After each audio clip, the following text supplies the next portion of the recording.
Hola, ¿cómo están? Buenas noches. Vamos a iniciar nuestra lectura. A quien les sea posible, prendan su cámara, por favor, para poder vernos. Bien, pues la vez pasada nos quedamos revisando esta distinción entre la psicología de Freud, de la que nace la psicología de Jung, o de la que bebe muchísimo. Y estuvimos revisando cómo se comienza a diferenciar el propio Jung de la psicología de Freud a partir de que encuentra que no todos los contenidos, los elementos que emergen de lo llamado inconsciente tendrían una característica individual, personal, es decir, que fueran parte de la historia propia y que entonces de alguna manera, no siempre, pero que de alguna manera pudieran ser referidos a la experiencia personal, ¿no? Es decir, que esos elementos que emergen en sueños, en fantasías, en síntomas incluso, pudieran ser considerados desde el punto de vista del recuerdo, en cierto sentido, ¿no? Entonces, de esa manera podría irse quitando represión por represión hasta que emergieran los contenidos de lo inconsciente y entonces de esa manera poder, digamos, volver conscientes de sus contenidos. Aunque eso sería utópico, ¿no? La idea es que eso sería algo imposible. Bueno, en principio, esto pasaría si, o pudiera pasar, si es que los contenidos de lo inconsciente fueran únicamente individuales, personales. Entonces, la idea es que no, que hay contenidos que no tienen que ver con la historia personal, sino que constituye la dinámica, la estructura de la psique humana, ¿no? Vamos a continuar con la lectura. Hice algunos subrayados. Si ustedes traen algunas partes que quieran revisar, lo podemos hacer sin problema alguno. La página 147 dice, bueno, la cuestión es que vamos a analizar el caso que el propio Jung pone, ¿no? De la paciente que tiene, en donde vamos a encontrar que justo en vez de reducir lo que le está pasando a la chica en cuestión a una situación personal, a una situación de infancia, más bien eso le permitió a Jung considerar que lo que estaba emergiendo no era únicamente una transferencia de corte infantil, ¿no? En donde la chica que está analizando Jung estaría transfiriendo la imagen paterna, ¿sí?, hacia el propio terapeuta, sino que más bien lo que está haciendo lo inconsciente es tomar la imagen del terapeuta para poder desarrollar una idea muy primitiva, muy primigenia, que es una idea de Dios. ¿Sí? Y esto es donde se va a diferenciar Freud de Jung. Ahora, hay que tratar de ser muy objetivos en esto, ¿no? Es decir, tratar de encontrar los fenómenos, de reconocer los fenómenos para que no se vuelva una cuestión de mera superstición. Y dice entonces, está la situación en donde la chica parece estar estancada en su terapia, ¿sí? Parece que ya no hay un avance por ahí, parece que se ha hecho una relación un tanto dependiente, eso es lo que parece al principio, en donde los sueños lo que están mostrando son estas imágenes agrandadas del terapeuta, ¿sí?, en este caso de Jung. Entonces, él se está preguntando cómo avanzar frente a esa situación. Es importante considerar algunas situaciones en donde nosotros podamos reconocer este tipo de relación.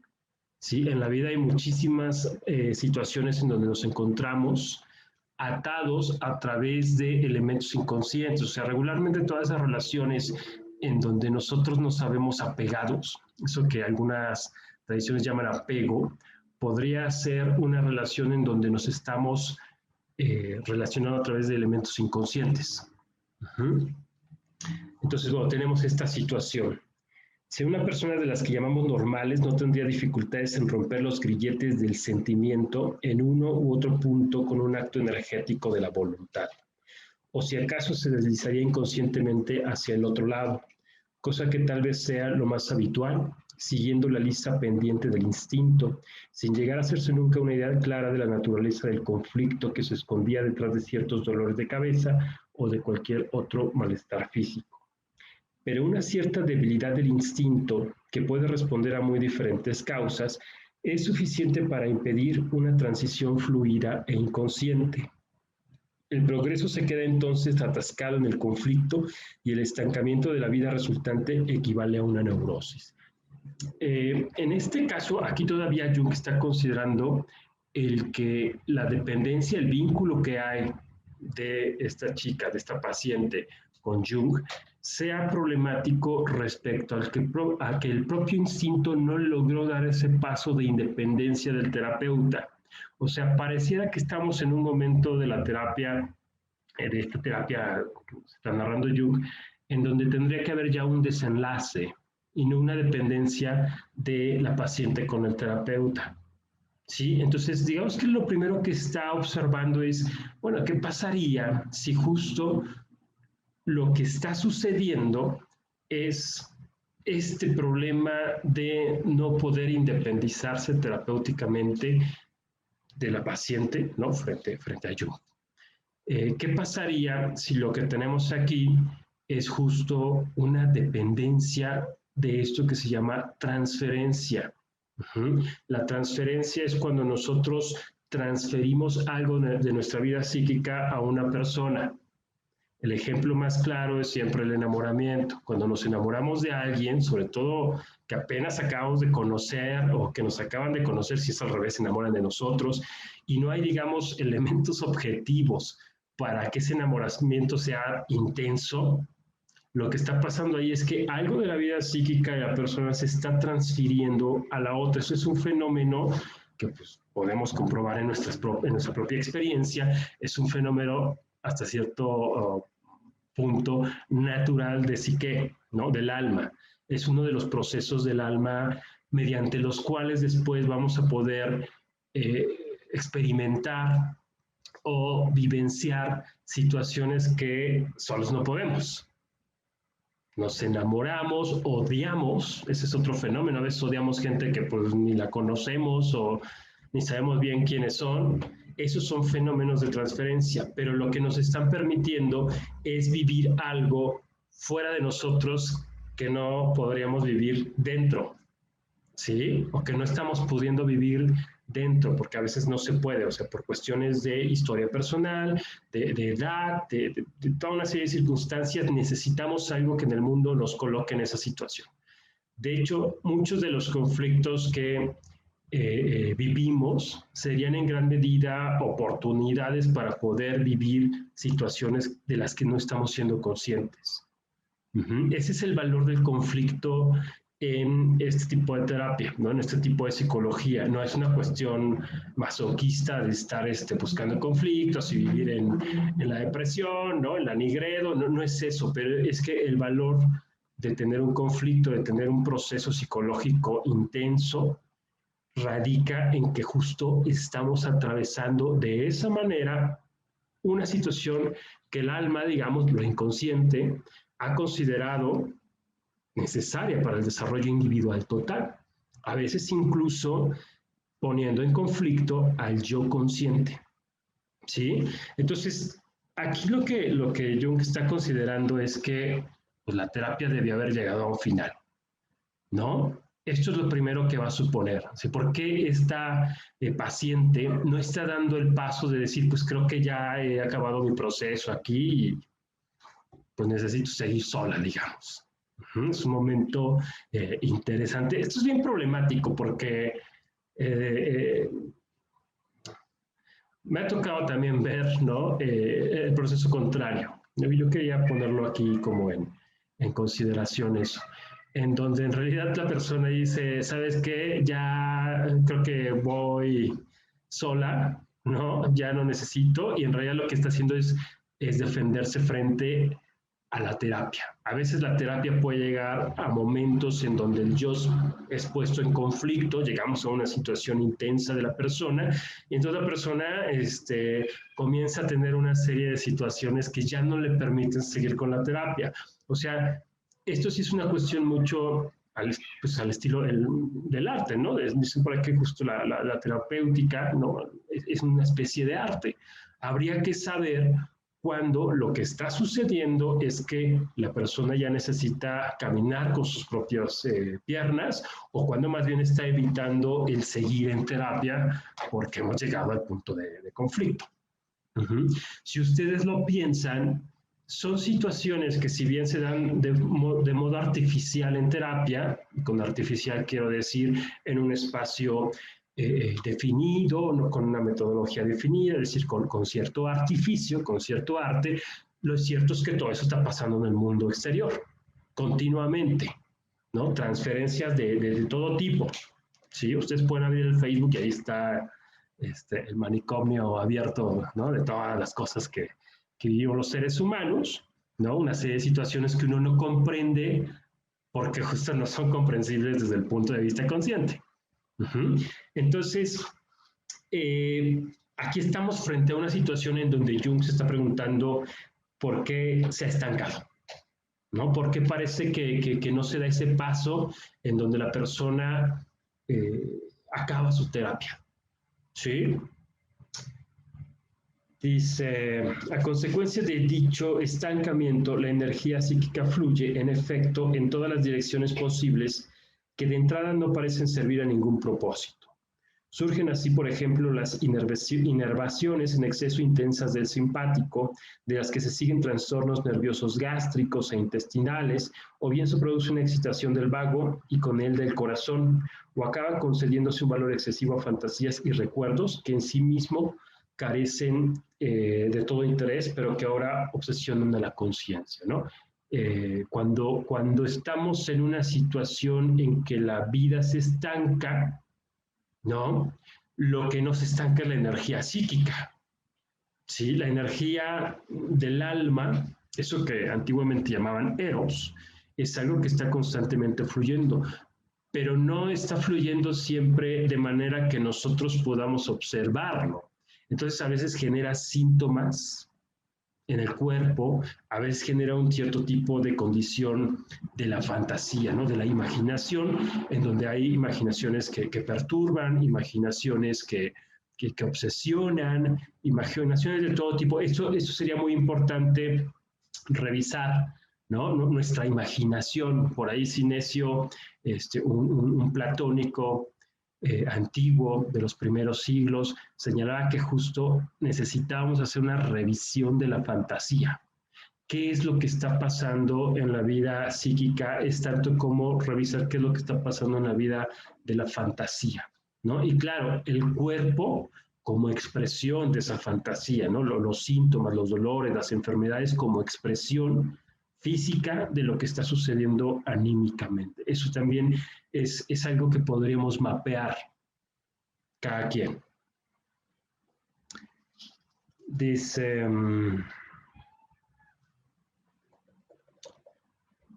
el piojo se transforma en un elefante, ¿no? Es la expresión que pone ahí Jung.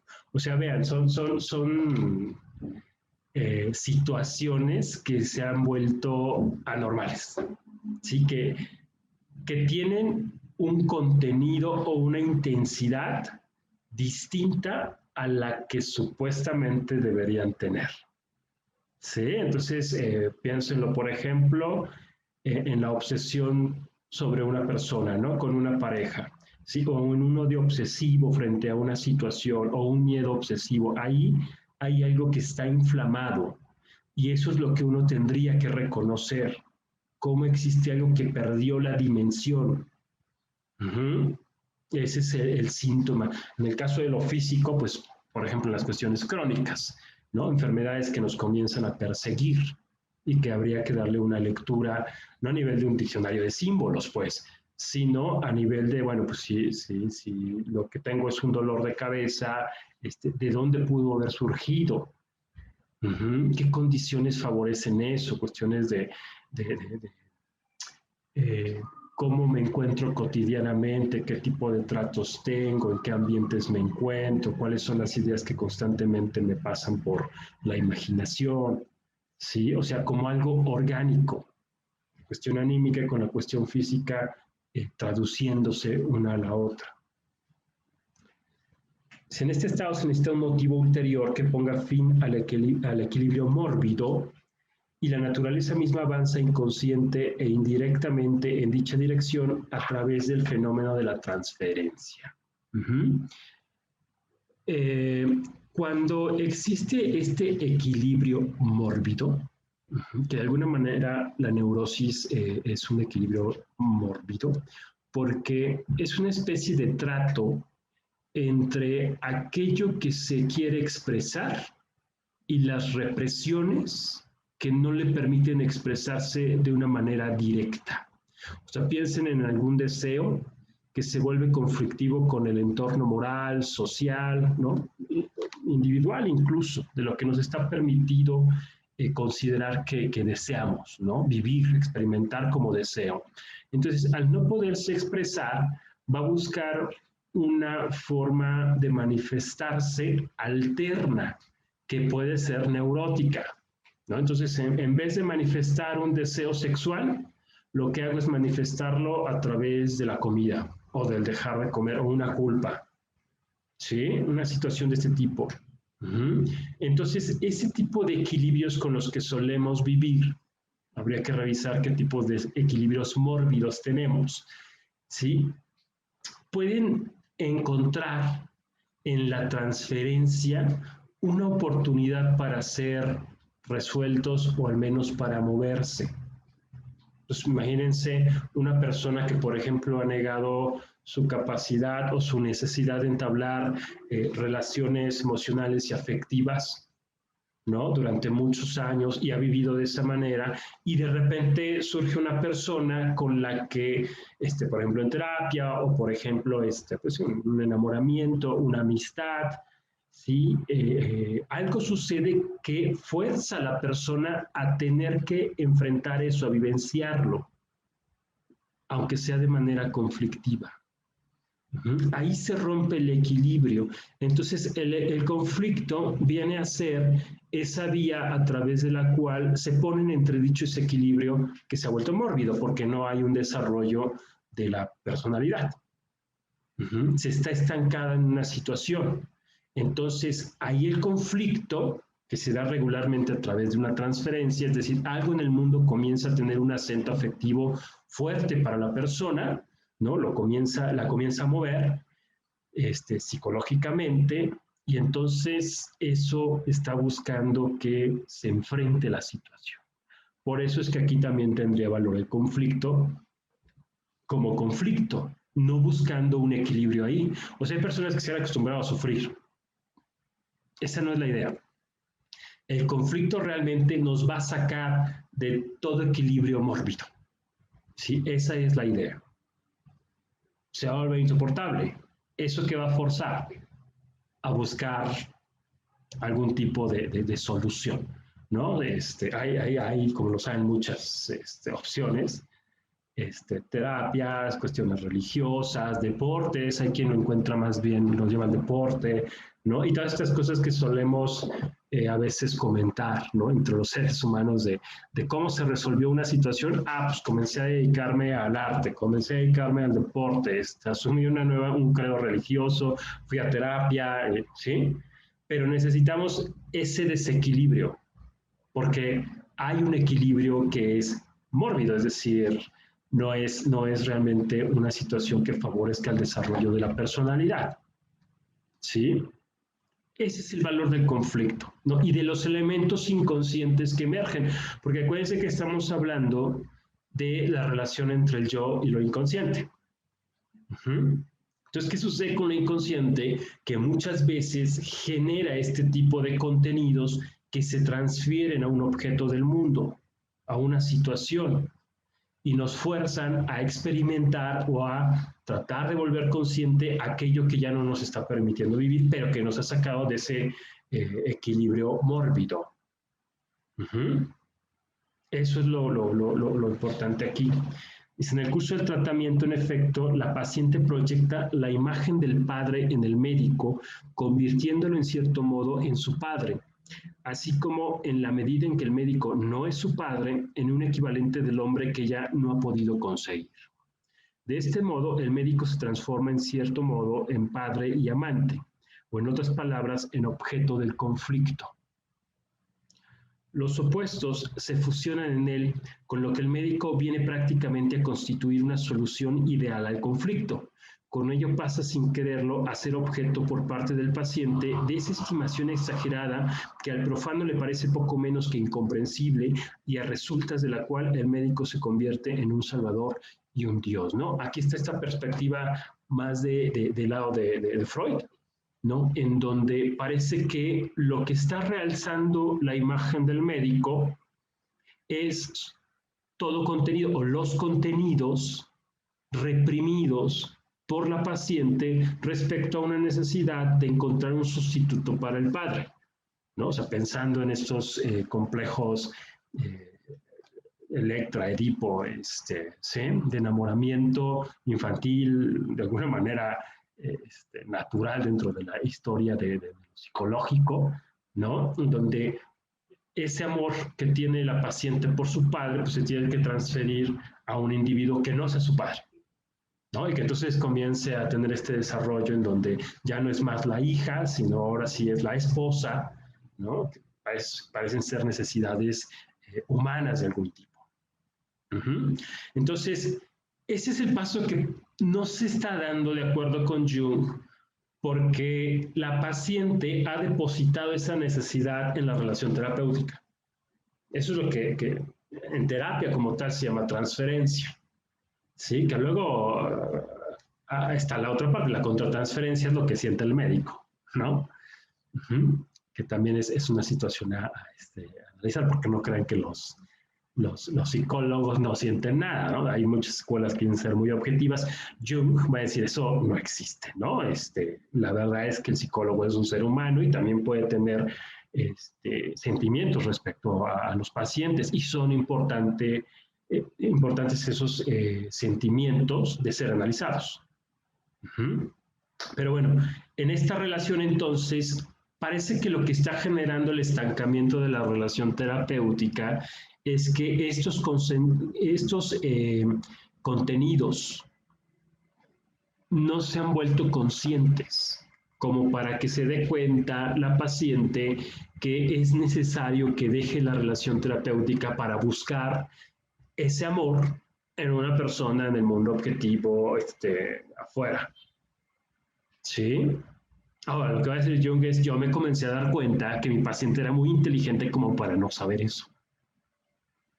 Ella sabía eso. Eso es lo que comienza a darle pauta a Jung para considerar que tal vez no sea solo eso, sino que puede ser algo distinto, que no necesariamente ha sido parte de lo que conscientemente han trabajado en terapia.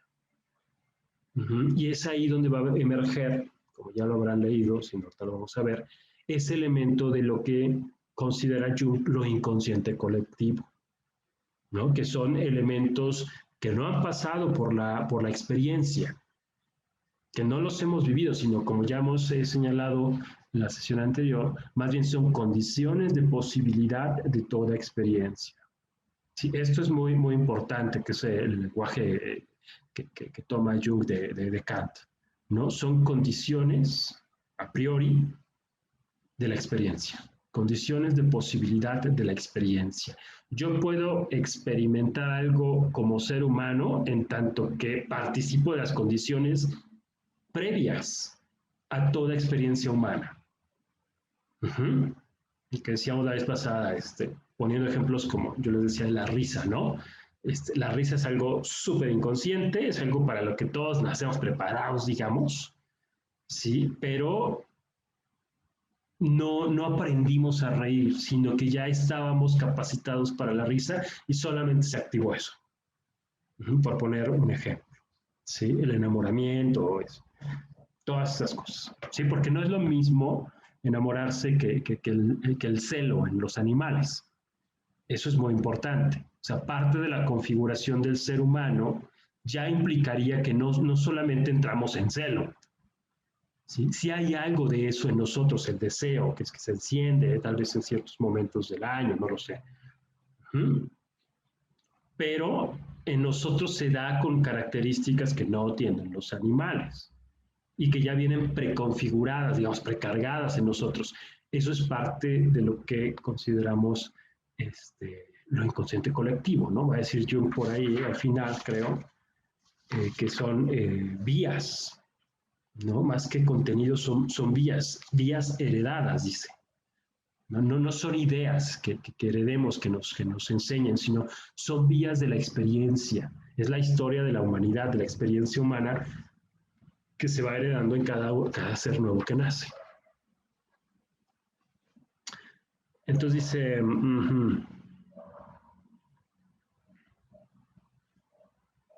esta metáfora no es ni mucho menos tan ridícula como parece. De hecho, resulta un tanto excesivo ser a la vez padre y amante. Nadie es a la larga capaz de conseguirlo, y la razón es bien simple. Cosa semejante es a todas luces excesiva. Uno tendría de hecho que ser como mínimo un semidios para desempeñar siempre a la perfección este papel. Tendría que poder ser siempre el que da.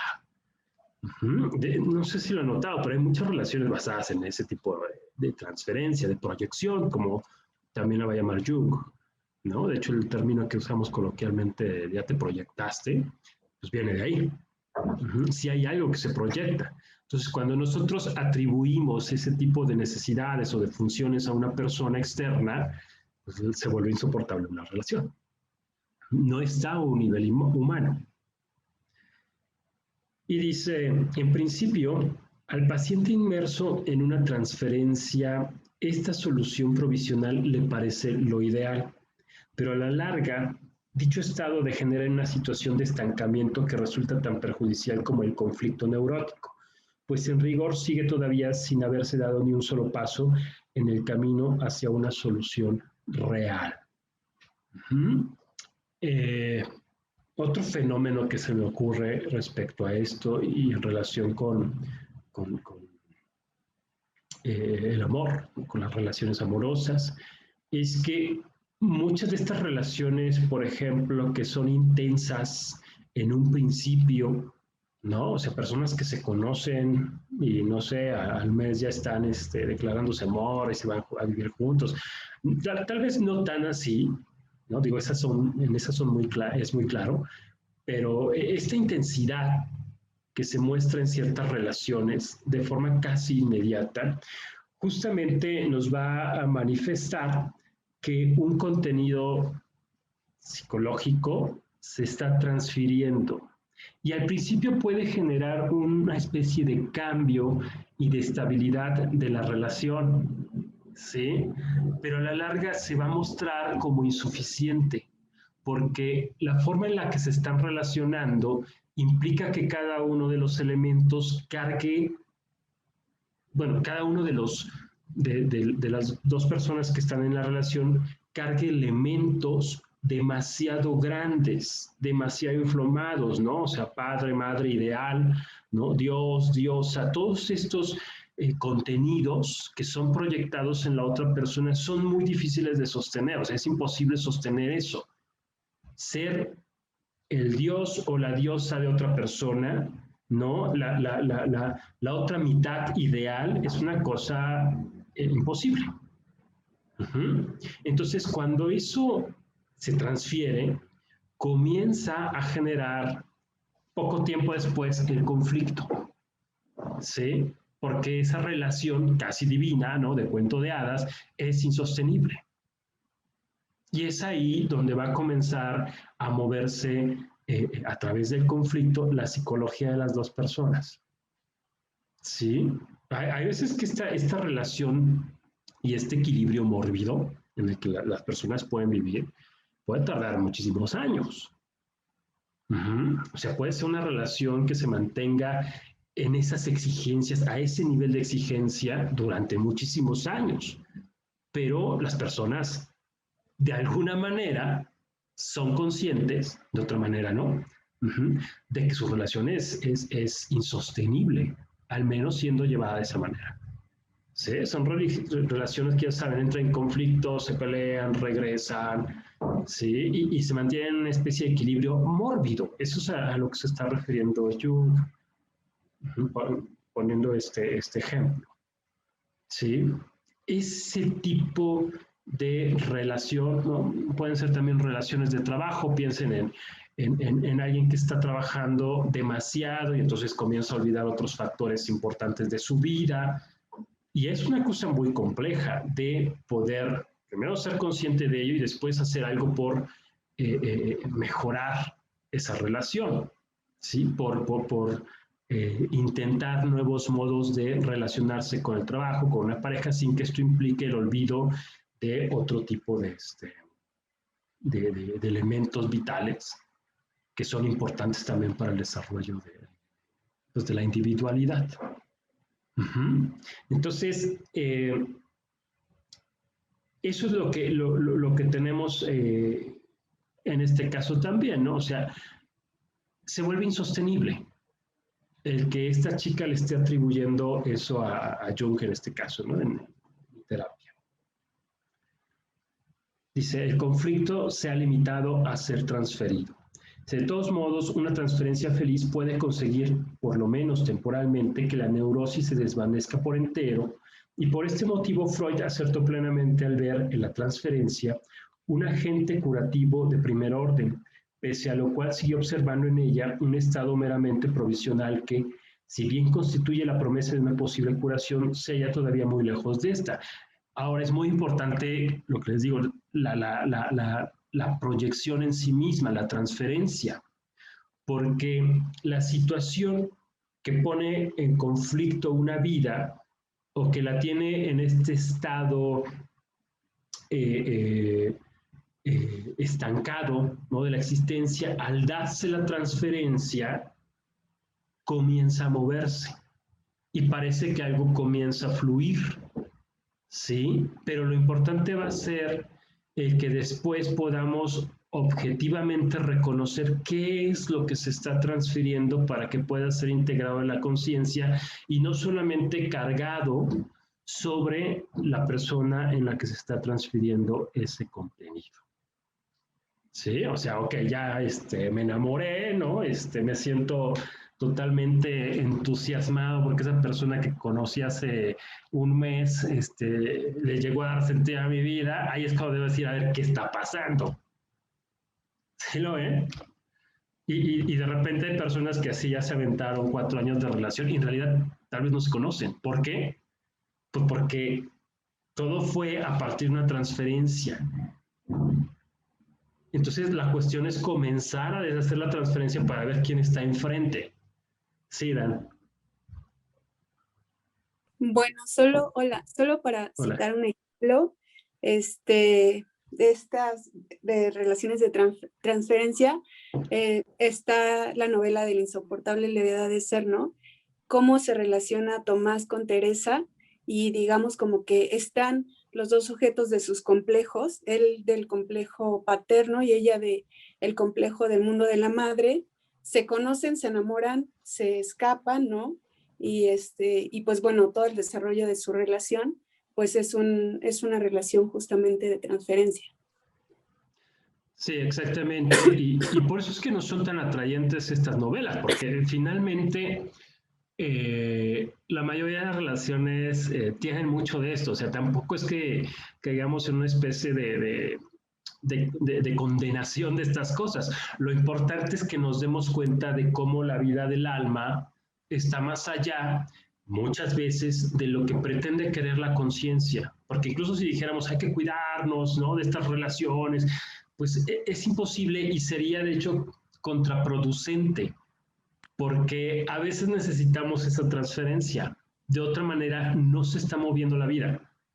Sí, Lo estoy de importante, acuerdo. ajá. Justo, perdón, hasta cierto punto, porque también, por ejemplo, el momento en donde empiezan a relacionarse, pues justo es a partir de un complejo y justamente cuando alguien hace un trabajo psicológico, hay un punto en donde pues se menciona, ¿no? Si hay como regresión de la conciencia o si puedes avanzar, ¿no?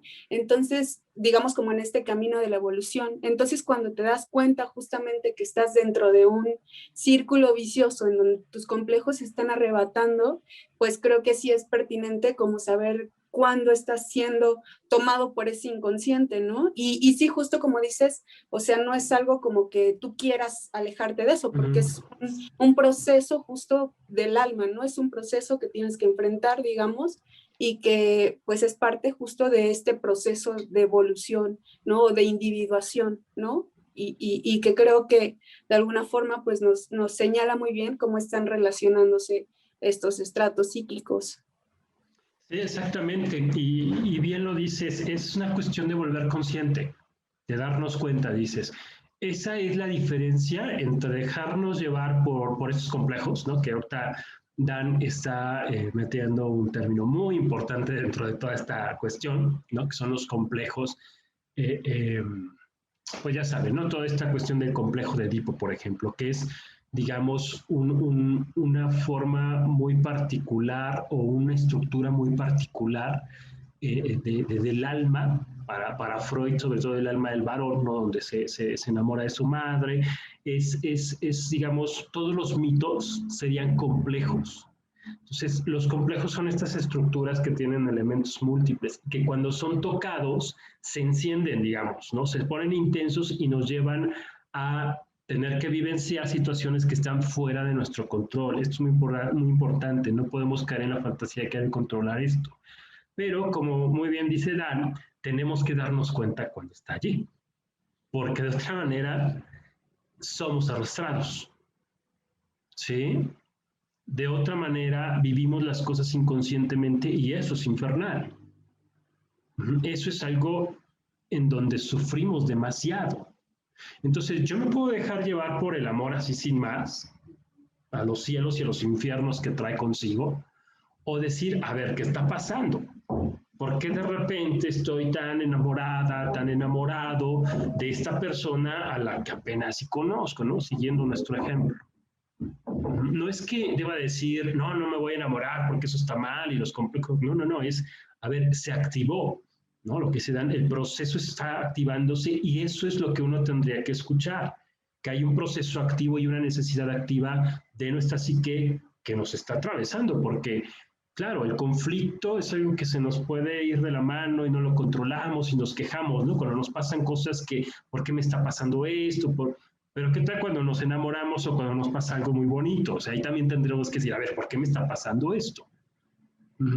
Para tratar de participar consciente en un proceso que tal vez está fuera de nuestras manos el controlarlo, pero sí participar de él. O sea, si de repente tengo este tipo de enamoramiento, no es que vaya a decir yo, no, aquí lo corto y no me enamoro porque es una transferencia o una proyección, no es más bien darme cuenta de cuáles son las necesidades y los elementos de mi alma, de lo inconsciente, que se están enganchando con esa persona, ¿no? Seguramente podemos encontrar, pensando en lo que decían en la regresión, ¿no? Elementos que pueden tener una semejanza con relaciones pasadas o incluso con la forma en la que yo entiendo el amor, las relaciones desde que tengo desde los primeros años. O sea, aquí es importante revisar, por ejemplo, cuál fue la relación con los padres. ¿Por qué es tan importante?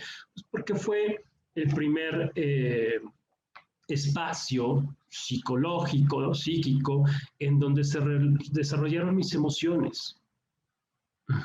Si yo tuve la madre amorosa, esa forma en la que mi madre me enseñó, moldeó mis emociones a través de sus emociones, pues es una forma que se va a ir repitiendo naturalmente, que yo voy a buscar, que yo voy a esperar. Si al contrario, ¿no? La madre o el padre fue más bien lejano y frío en las emociones, en el amor, ¿no? O si hubo mucho odio, pues es que yo voy a encontrar eso. ¿sí? Si la forma en la que piensan en la educación, yo siempre he considerado que la educación tiene que ver un poco menos con elementos morales y de reglas y más bien con elementos emocionales, con intensidades emocionales, ¿no? ¿Cuánta intensidad se pone en una regla, en un mandato? ¿Sí? Si se hace con amor o si más bien es una cuestión violenta. Pues eso es lo que uno tendría que revisar justo para ver si no estamos restableciendo, siguiendo con nuestro ejemplo, las relaciones infantiles que tuvimos cuando niños.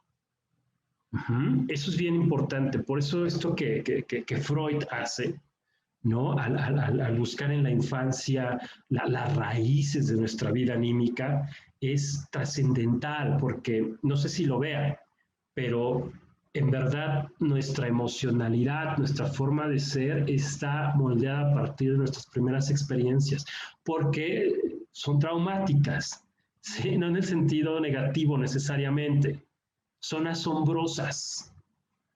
Cuando una persona que amamos nos enseña algo o es violenta con nosotros, ¿no? O violento, ¿sí? Parece que el papá entra en la escena después, con la madre hay un contacto mucho más primordial, ¿sí? En algunos casos no. Todo esto impacta de una forma tremenda la psicología de la niña, del niño.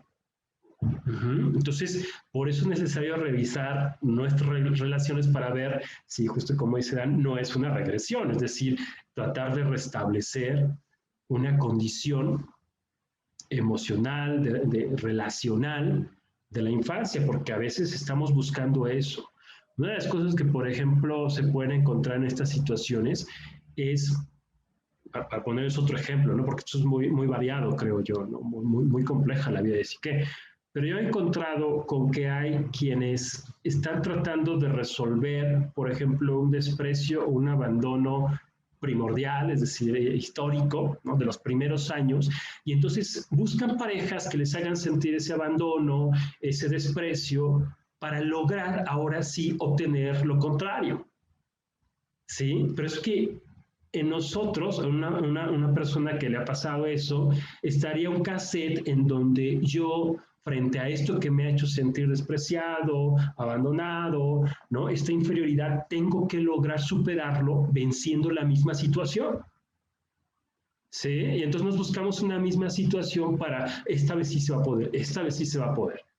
Y no nos damos cuenta de que una posible solución es decir, ¿sabes qué? Pues yo ya no quiero, ahí donde yo me sienta abandonado, adiós. ¿Sí?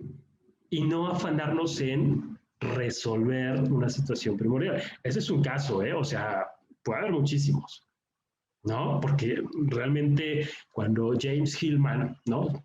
Dice, bueno, Freud tuvo la virtud de decir que de alguna manera la raíz del pensamiento psicológico o de lo inconsciente, de la vida psicológica, ¿no? Del ser humano, es mítica, ¿no? Y entonces en los mitos, en los distintos mitos que tenemos de todas las culturas, encontramos las narraciones de experiencias primordiales, ¿no? O sea, para cuando Sófocles escribe Edipo Rey, esa experiencia ha sido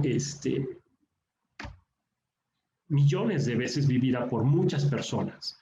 Y de repente el genio del artista que pone ante los ojos, ¿no?, de la humanidad una situación en donde todos nos podemos proyectar, ¿no? Hay quien se proyectará con Edipo Rey, hay quien preferirá Electra o ¿no? Muchas tragedias que se han escrito, ¿sí? Los mitos, etcétera. Ahí hay todo un estudio también bien interesante respecto a ese tipo de material que produce el ser humano. Pero eso es justamente algo que se da porque los procesos psicológicos que tienen lugar en nosotros, ¿no? Esa es la apuesta de Jung, no son solo individuales. En parte es algo individual, pero en parte también es algo colectivo. Entonces es como si de repente nuestras familias y nuestras personas estuvieran reescenificando situaciones, ¿no? Historias primordiales. Y claro, con un componente también muy individual, muy personal, muy histórico, que es necesario revisar. ¿Sí? Entonces, esa es un poco la apuesta aquí. Esos procesos no se pueden detener, porque si no sería un poco como la represión, ¿no? O este tipo de soluciones morales en donde surge la inflamación de la pasión, de lo inconsciente, de lo emocional, y se busca poner un dique intelectual, ¿no? En la historia de la filosofía, yo he podido rastrear, ¿no? Hay muchos que han escrito al respecto, cómo hay una vertiente que es más de, digamos que por ponerle un nombre de cuño aristotélico, en donde la idea es generar una ética de virtudes, de moldeo de las pasiones, de límites, ¿sí? Y está el lado platónico, en donde en realidad lo que se busca es liberar el furor, pero el furor es peligroso porque el furor te da para ser una persona que muere en el alcohol, ¿no? Siempre me acuerdo de Nicolas Cage en Living Las Vegas, ¿no? Diciendo, ese es un furioso. Sí, por eso la película es interesante, ¿no? O sea, ¿quién quiere ver la película de un borracho que se decide matar? Si no es porque hay algo muy arquetípico en la historia, en la decisión.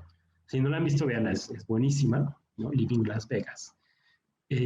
Pero ese es la misma intensidad arquetípica, ya podríamos decir aquí, con que alguien de repente se entrega a la religión como San Agustín.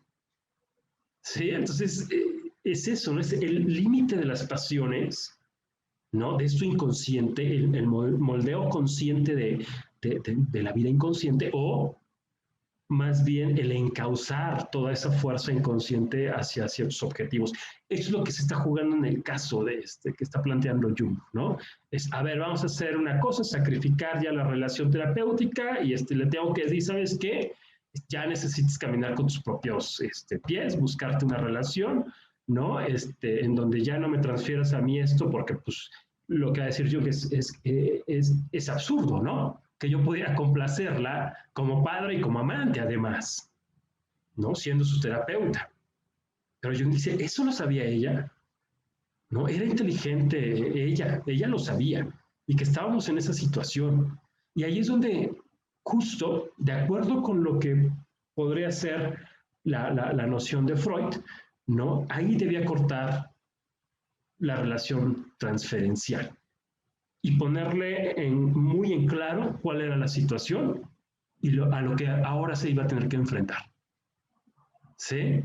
Pero Jung decide que no, que quería seguir viendo, pues, qué es lo que pasaba, qué es lo que el inconsciente mismo iba haciendo, asumiendo que esta relación inconsciente, y por eso, de nuevo, ¿no? Lo que decía Dan, importante, ¿no? Ser conscientes de lo que está pasando.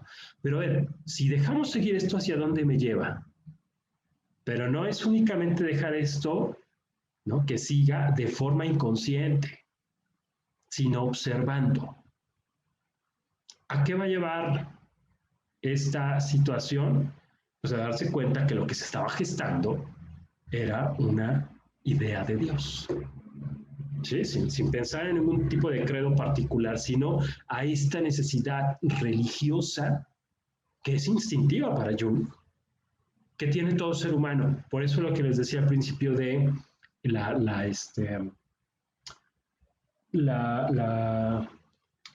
las condiciones de la experiencia, ¿no? De posibilidad de toda experiencia que hay previas en todo ser humano.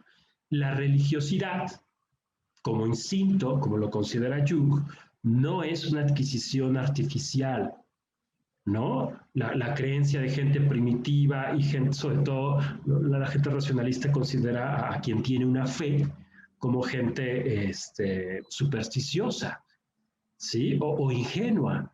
Para Jung, la religiosidad es un instinto connatural a todo ser humano. Y de hecho, quien no desarrolla esa religiosidad, ¿no? El instinto religioso, va a tener perturbaciones, como quien reprime la sexualidad. ¿Sí? Se reprime la sexualidad, el amor, varias cosas por ahí, ¿no? El cuerpo, ¿no? Vivimos solo en la cabeza y nos informamos del cuerpo, sí, vamos a tener problemas. Porque digamos que el ser humano, como un organismo, ¿no? Psicológico, corporal y espiritual, por poner los tres clásicos sistemas, digamos, ¿no? O dimensiones o niveles, tienen que estar coordinados. Cuando falla uno, viene una descompensación que la idea es que psique, que es la mediadora de todo esto, va a comenzar a generar una respuesta contra una actitud unilateral que está generando una perspectiva que daña el organismo completo, llamado ser humano. Entonces, si de repente nosotros atentamos con una conciencia muy unilateral frente a uno de estos complejos, ¿sí? Complejo corporal, psicológico, religioso, ¿sí? O estos niveles, estas dimensiones, entonces vamos a tener una serie de situaciones que nos van a poner en conflicto para que podamos reconocer la importancia de aquello que no estamos viviendo.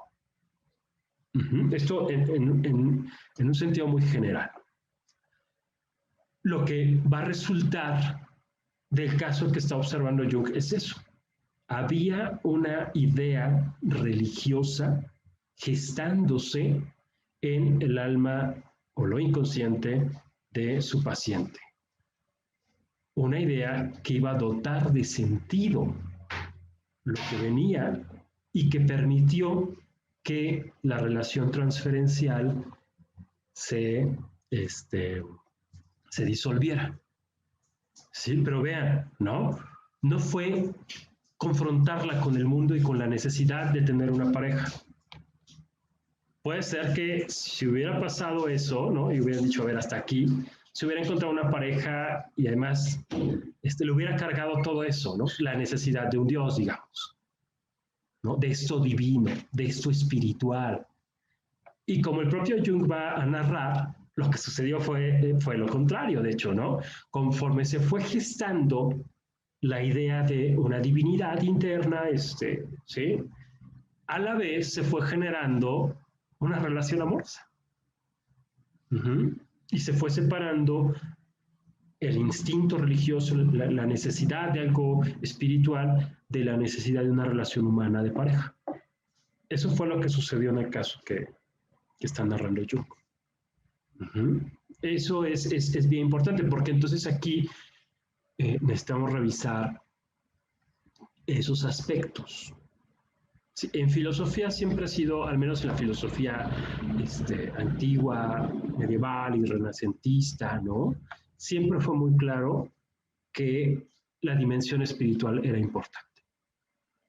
Sí, que no solo lo anímico, no solo lo corpóreo, a veces lo corpóreo incluso fue al revés, ¿no? Despreciado frente a lo espiritual, pero era muy claro que esa dimensión necesitaba ser atendida. Hoy tenemos problemas con reconocer que la espiritualidad es una necesidad. Entonces ahí uno tendría que revisar cómo se está relacionando con, por ejemplo, esos tres aspectos que platónicamente eran muy manifiestos, ¿no? El cuerpo, el alma y el espíritu, ellos lo llamaban nous, ¿no? Intelecto, pero no habría que pensar en la racionalidad cuando ellos hablan de intelecto. Porque del otro lado también tenemos, ya saben, ¿no? Este tipo de ofertas muy New Age de espiritualidad, en donde también podemos reconocer que hay algo inflamado, ¿sí? Que hay algo que no es más que una forma de negar enfrentarse a situaciones que tienen que ver con la realidad. Sí, esto en el pensamiento junguiano a mí me parece muy importante. El reconocimiento de que no es una espiritualidad sin tierra. La espiritualidad también está sustentada en hacer las cosas que cotidianamente que tenemos que hacer, enfrentar conflictos que pueden parecer muy groseros, ¿no? O muy poco atractivos para una espiritualidad o muy, muy religiosa en el sentido de lo dogmático, o estas cosas muy, muy flotantes que son puro aire de lo New Age. ¿Sí? O sea, hay una necesidad de reconocer la religiosidad, pero también confrontar cada una de las situaciones que cotidianamente se nos presentan y que son complejas, ¿no? O sea, el mundo en su conexión, ¿no? En cómo nos sitúa, ya nos está presentando una complejidad que además puede ayudarnos a desarrollar nuestra espiritualidad. ¿Sí? No es evadir el mundo mediante el espíritu, ni el espíritu mediante el mundo, ¿no? Por eso es que en la antigüedad, ¿no? Los platónicos históricamente han considerado el alma como lo mediador, la instancia mediadora, y cuando hablamos de alma, pues hablamos de lo psicológico, del universo de psique, porque Psique tiene esa capacidad de comprender la religiosidad, de darse a una religiosidad y de atender las cosas que tienen que ver con su vida encarnada. Este puente es muy necesario considerarlo. Y cómo entonces una situación que puede parecer demasiado terrenal, pues puede tener un sentido muy espiritual. Y cómo lo espiritual puede llegar a tener una expresión muy corporal. Bueno, sigamos con el texto, ¿no?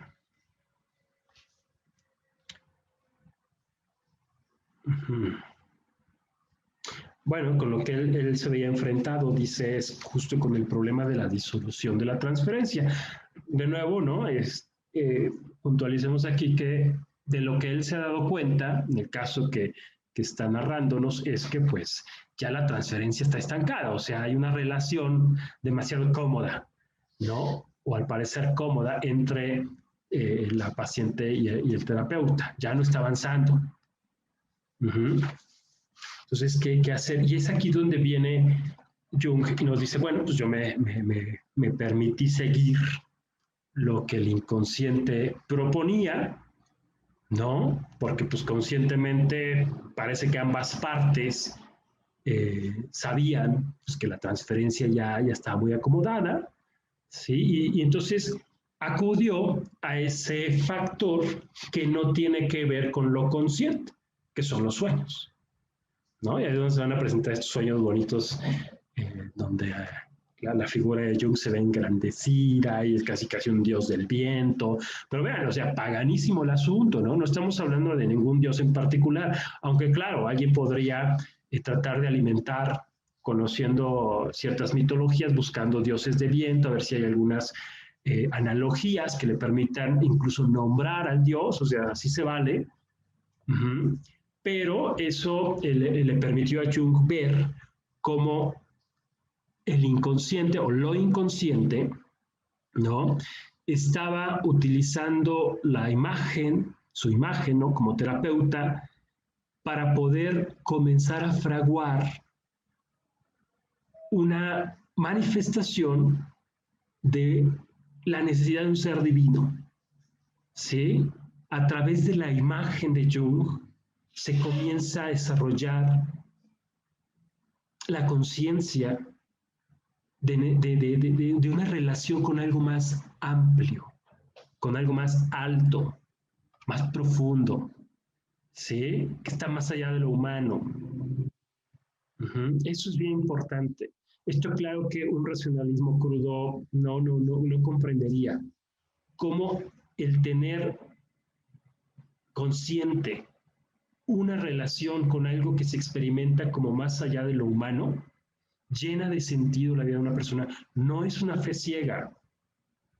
De hecho, si nos pusiéramos a escrutar muchas de las cosas que hace incluso la gente más racionalista y más objetiva, nos encontraríamos que hay ciertas necesidades, ¿no? O ciertas ideas que llenan de sentido su vida y que no son del todo racionales. ¿sí? Pero aquí lo importante es volverse conscientes de ello. Ujú. Pensemos de nuevo el caso en el que alguien se ha enamorado al mes, ¿no? Hay quien lo hace a la semana, ¿eh? He conocido casos, ¿sí? Ya están enamoradísimos y se acaban de conocer en una fiesta o cosas así, ¿no? Pero ahí la pregunta es, bueno, no es que esta relación esté mal, ¿sí? Pero aquí uno podría preguntarse, ¿qué es lo que este enamoramiento eh, desmedido, porque no conozco a la persona, no hay una historia, no existen los elementos para decir, es que este ser humano es tal y tal y tal y por esto, ¿sí? ¿Qué es lo que está expresando esta desmesura? Que además los arquetipos, los complejos, son muy desmesurados. Uh-huh. Esa sería una pregunta interesante que me llevaría de vivir inconscientemente un enamoramiento a más bien ver ese enamoramiento desmedido y muy inconsciente como el signo de una necesidad real, objetiva, que está tomando la imagen de esa otra persona como trampolín para poderse expresar. ¿Sí? ¿Podría ser la imagen de algo divino? Pues sí, podría, ¿no? Religión, podría ser muchas cosas. Podría ser un complejo, ¿sí? Lo que decíamos de esta historia que siempre estamos buscando repetir para dominarla, ¿no? Yo me acuerdo por ahí de un pasaje, no recuerdo si es parte del caso Hans, ¿no? De Freud. Por ahí si alguien sabe, no recuerda, sería magnífico. Pero hay un momento en que Freud narra cómo un niño está jugando con un carrete a aventarlo lejos y a volverlo a traer. Y según Freud, en un primer momento, después dice que es otra cosa, pero está el niño tratando de dominar a través del juego una situación penosa y que es que su mamá pues, se iba, ¿no? Creo que se iba a trabajar o no sé, pero pues tenía que dejarlo ahí solo. Entonces él sentía ese abandono. Obviamente en ese momento no tenemos elementos para darnos cuenta que pues, la mamá tiene que ir a trabajar y que pues, es racional que vaya porque si no, ¿quién trae la comida? ¿No?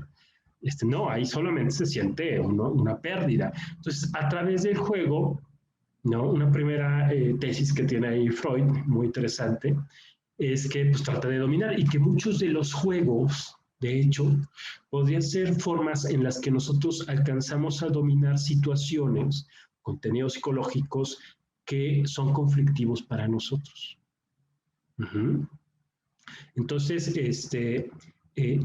aquí podría estar pasando algo semejante cuando una relación, ya saben, la misma piedra, ¿no? Que tropezamos, estamos reescenificando constantemente esta situación para dominar algún día. Puede ser eso, puede ser el desarrollo de una idea de divinidad o muchas otras cosas más. Sí, lo importante es preguntarnos por qué esta experiencia tiene ese síntoma, ese signo, en donde parece que hay un contenido que está más allá de lo que objetivamente uno podría entender con una persona 2 semanas de haberla conocido, ¿no? Sí, Alexander. Sí, ese ejemplo que mencionas está en el texto de Más allá del principio del placer. Ese juego lo denomina Freud como Forta, o sea, porque en alemán sería como que el objeto desaparece y aparece o se va y vuelve. Sí, sí, sí. Y sí, justamente lo menciona para tratar de explicar cómo mediante el juego puede dominar una situación que le parece desagradable. Incluso también menciona en ese texto las pesadillas que tienen, por ejemplo, los veteranos de guerra, que son como pesadillas muy recurrentes y que no se explica por qué un evento desagradable se repetiría en el sueño, siendo que pues, el sueño en la concepción psicoanalítica es la realización de un deseo. Pero una de sus hipótesis es que justamente también la recurrencia del sueño es para elaborar la carga psíquica del evento traumático, de la pesadilla. Claro. Sí, ese texto es esencial también por si en algún momento quieren consultarlo, más allá del principio del placer, como muchos textos de Freud, ¿no? Esenciales para comprender esto. Pero sí, justo a ese texto me referí. Gracias, Alexandra.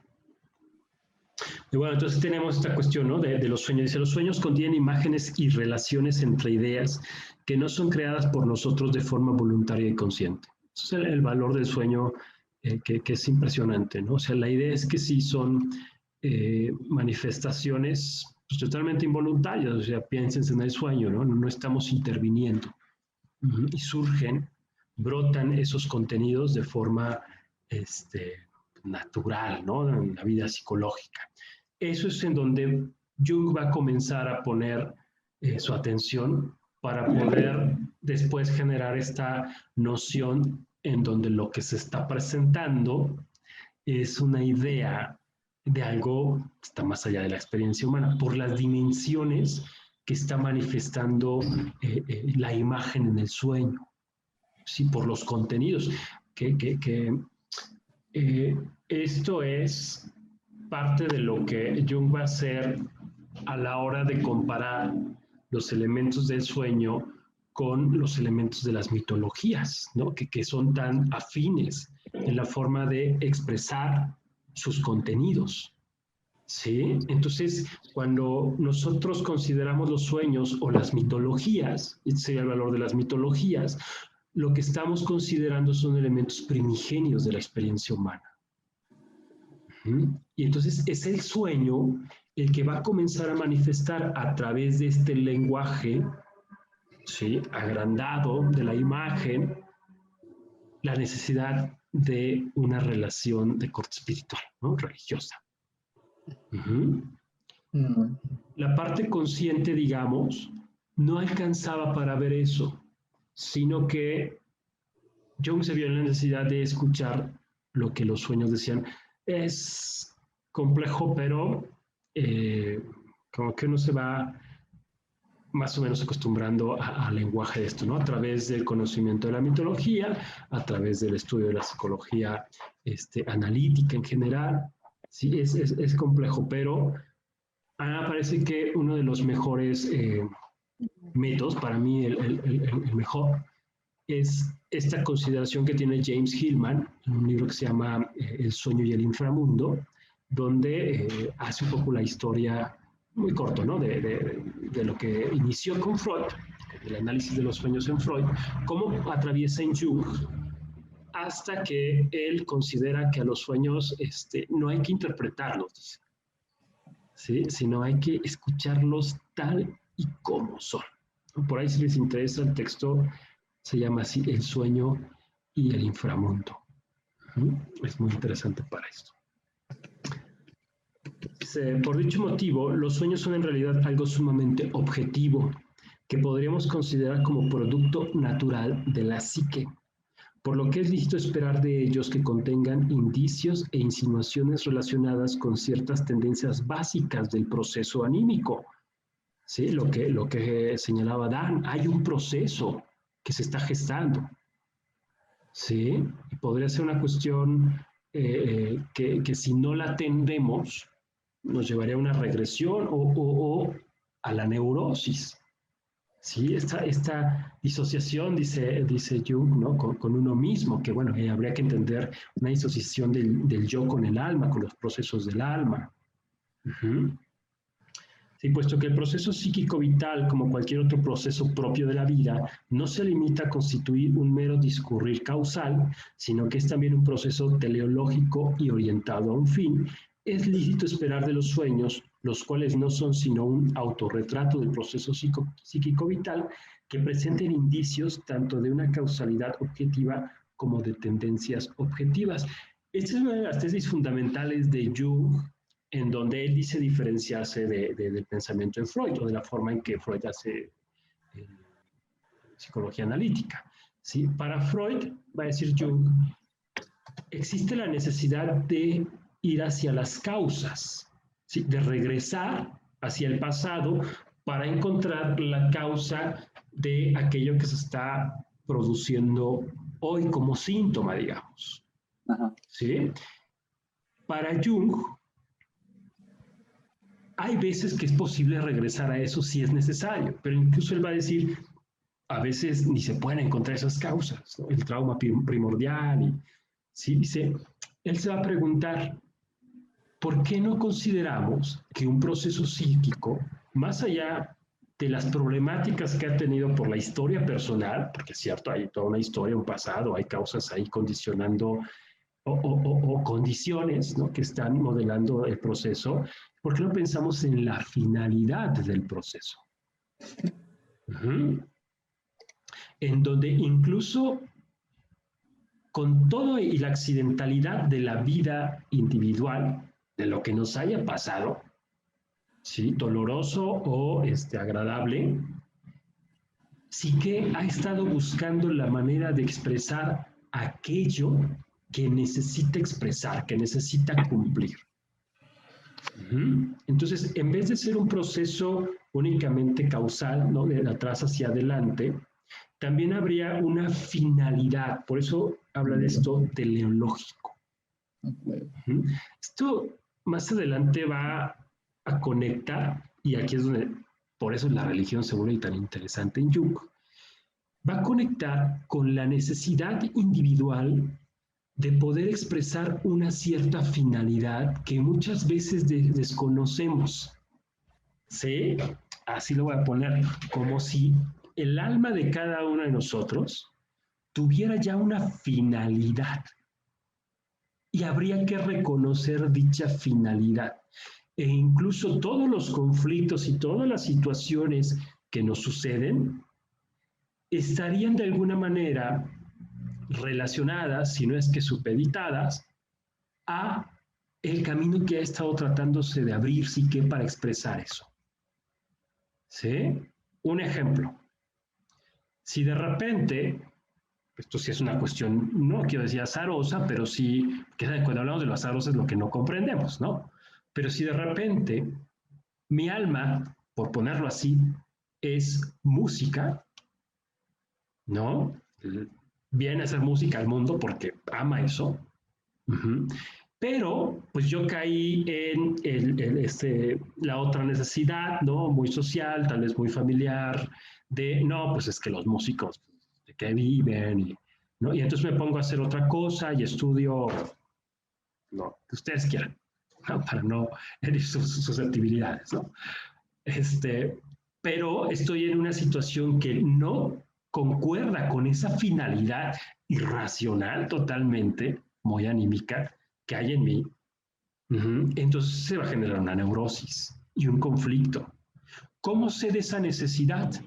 Tendría que yo escuchar, observar los fenómenos psicológicos que constantemente me atraviesan, a veces como ensoñaciones, como deseos, como ideas de grandeza y también como conflictos. Hay algo que se va a mantener en la vida como un deseo de ser, digamos. ¿Qué pasaría si nosotros escucháramos eso? Sí, o sea, imagínense una persona que está bien instalada en un trabajo, muy lejano de la música, ¿no? Que gana bien, que tiene una familia, pero de repente lo que comienza a generar el alma es insatisfacción. Entonces puede llegar incluso esa insatisfacción, si no se escucha, a volverle el trabajo imposible o a generar problemas en su familia. ¿Sí? Hasta ser escuchado. Eso es la apuesta aquí y esta cuestión de la finalidad. Entonces, la problemática que está viviendo la persona no tendría que ver tanto con una cuestión de su pasado, de un trauma que está repitiendo, sino de una situación que no se está expresando.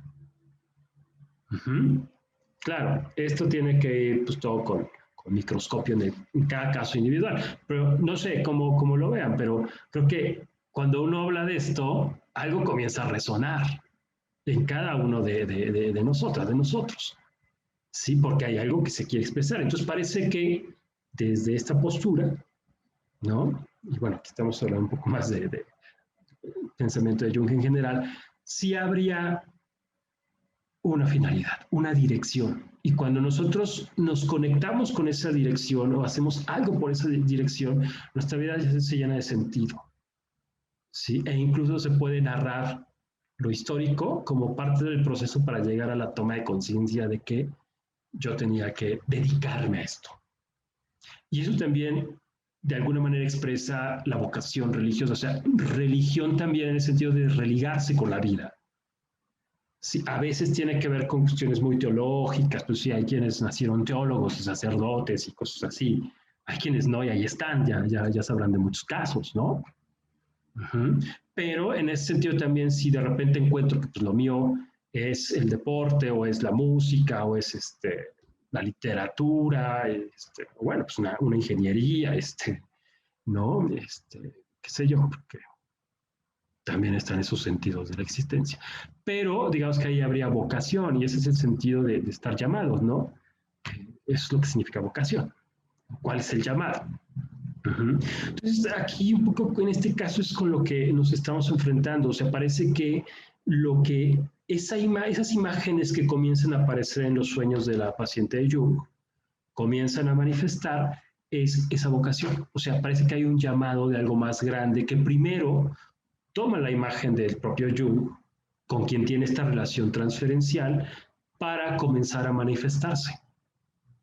Y a través de los elementos exagerados del sueño, Jung comienza a considerar que lo que se está manifestando es algo que tiene esas dimensiones, algo arquetípico, algo que no es parte de la vida histórica de la persona, sino de la base arquetípica de su individualidad.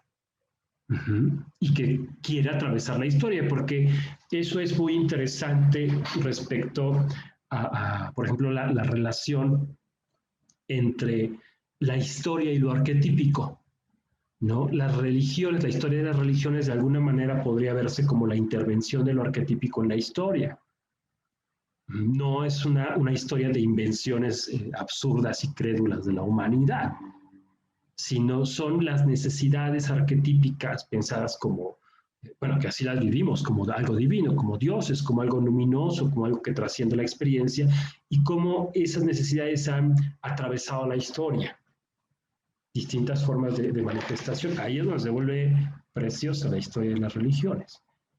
Pero véanlo, a la vez es también la historia de la expresión de la psique humana, pensando así que no como algo que nos pertenece o que tenemos dentro, o que es meramente subjetividad, sino como ese organismo o ese conjunto de elementos arquetípicos, de elementos primordiales, constitutivos de toda experiencia humana. O sea, somos humanos porque estamos constituidos a partir de una configuración, de una base de ciertos elementos que Jung llama arquetipos, ¿no? Y esto, como lo decíamos la vez pasada, ¿no? Incluso tomándolo de los platónicos, particularmente de Dionisio Areopagita. Y por ahí Platón también llega a mencionar arquetipos, no tengo claro, pero Areopagita lo da la cita el propio Jung en Arquetipos Inconsciente Colectivo. Alguna vez me encontré una imagen preciosa, alquímica, a ver si se las traigo la próxima semana, no sé si ya se las había prometido, pero es una imagen alquímica preciosa, compleja, ¿no? Y arriba dice arquetipos. Se las voy a traer para que la vean. Es muy bonita porque es un testimonio de que esa consideración, ¿no? Ese reconocimiento de que hay algo primordial a la base del alma y de la expresión, incluso universal, pues es un pensamiento bastante antiguo, ¿no? No es algo que Jung se invente, ¿sí? Sino que es parte de toda una tradición que justo en tanto que Jung de forma contemporánea reactualiza, nos permite también comprender muchas cosas de lo que antes se vivía únicamente como filosofía, que la filosofía era mucho más amplia, ¿sí? Porque pues, tenía que abordar muchos campos que hoy ya están más especializados. Entonces es interesante eso. Dice, o sea, la imagen, por ejemplo, las imágenes que comienzan a aparecer en sueños, dice, unas veces su figura, ¿no? La figura de quien aparecía ahí, ¿no? Como la imagen del terapeuta o con la imagen del terapeuta, era de dimensiones sobrenaturales. Otras, el médico parecía tener una edad avanzadísima, lo que más tarde yo voy a llamar el arquetipo del Cenex, del viejo sabio. ¿Sí? Siempre me acuerdo de Gandalf, en automático. Y de todos los que en todas las historias y las leyendas son como Gandalf. Y otras finalmente volvía a parecerse al padre de la paciente, aunque en este caso su figura aparecía entretejida de una forma extraña con la naturaleza. Sí, además parece que la figura que aparece ahí es un dios, ¿no? Muy, muy natural, ¿no? De esos muy, muy paganos, muy poco del cielo muy alto. Sí, Dan. Sí, justo yo estaba pensando ahorita en lo que hablabas, en la figura del Cenex, con todo lo que mencionaste, los arquetipos, en la figura de Zaratustra, ¿no?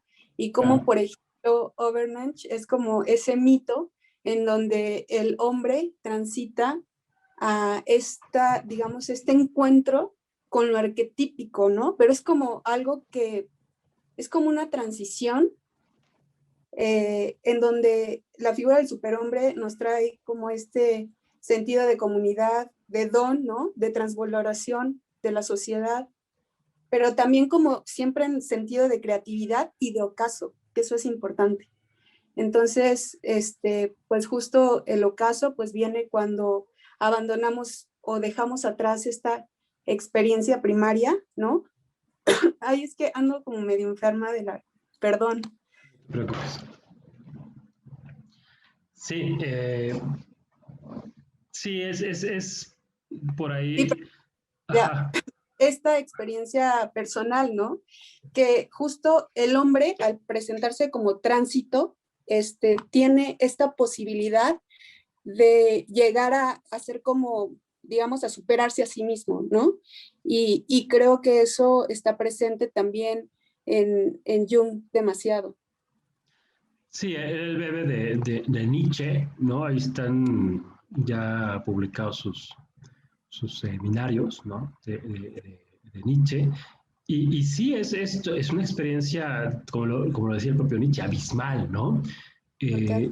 La interpretación justo que estás dando es una de muchas de este tipo de símbolos. El ocaso, tal como dices, ¿no? O sea, ¿cuántos ocasos son posibles? Uno de ellos es esa superación, ¿no? De la forma en la que uno hoy se entiende. Sí, porque el contacto con esto arquetípico, la idea es que sí nos va a transformar, va a generar una nueva personalidad.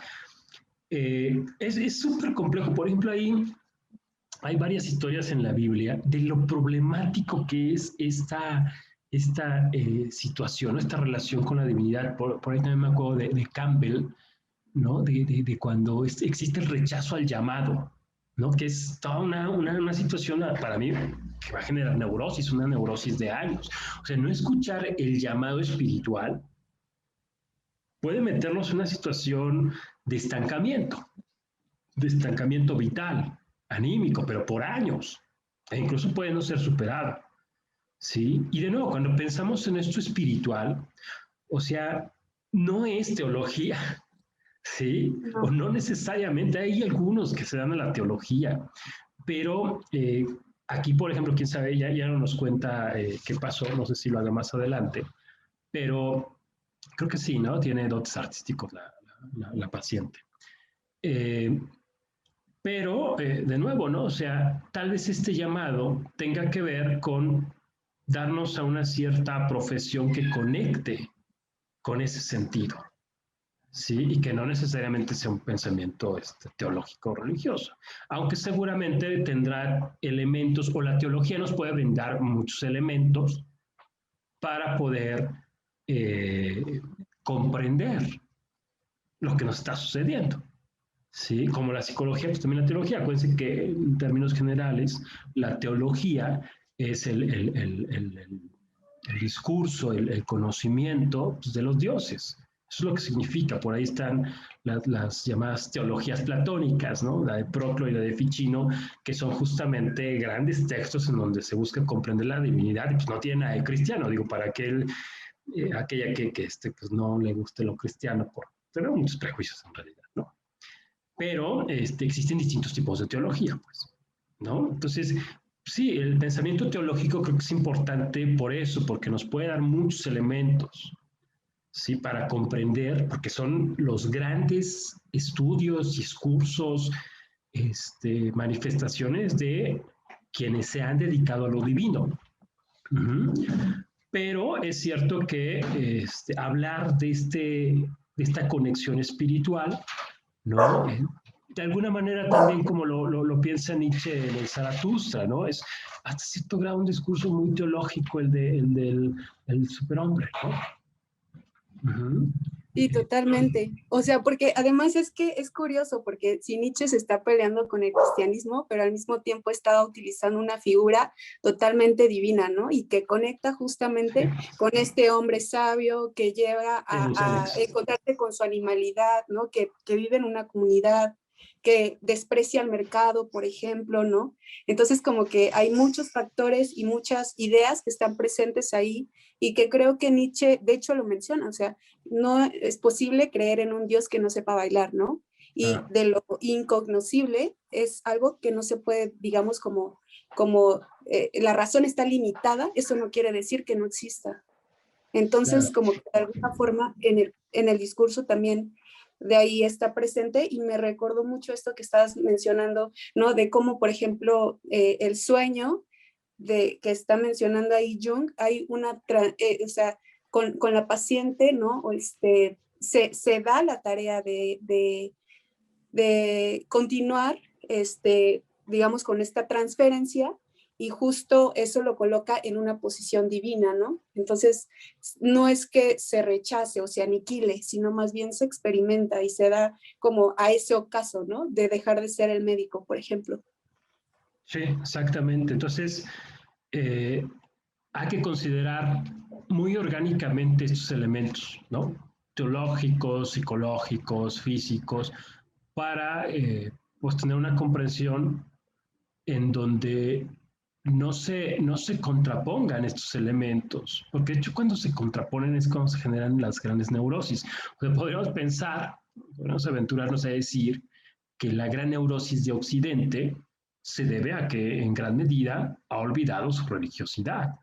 ¿Sí? O sea, la religión de la iglesia, ¿no? Se ha vuelto muy lejana. Sí, para nosotros la Iglesia Católica, para la mayoría es muy, muy lejana, no explica, no racionalmente, sino no es una buena explicación del sentido vital, o ya no nos alcanza. Uh-huh. Que uno podría estudiar y de verdad que es maravilloso el cristianismo, ya no creo que sea suficiente, pero es cierto que ya no está esa conexión. Claro, en alguna medida nos está tocando una época en donde debemos restablecer esa conexión. Y este es el punto que me parece muy bello de Jung, por lo que les decía la vez pasada también. No podemos conformarnos con una explicación que solo tengamos que creer. ¿Sí? No podemos darnos a una fe porque, pues venga, voy a creer sin preguntar por qué. Parte esencial, creo, de la vida de Occidente y de todos los pueblos a los que ha llegado Occidente, porque nosotros no somos Occidente Centro, de hecho. Uh-huh. Pero sí nos han, pues toda esta historia de estas ideas occidentales, que aquí lo digo en el mejor de los sentidos, ¿no?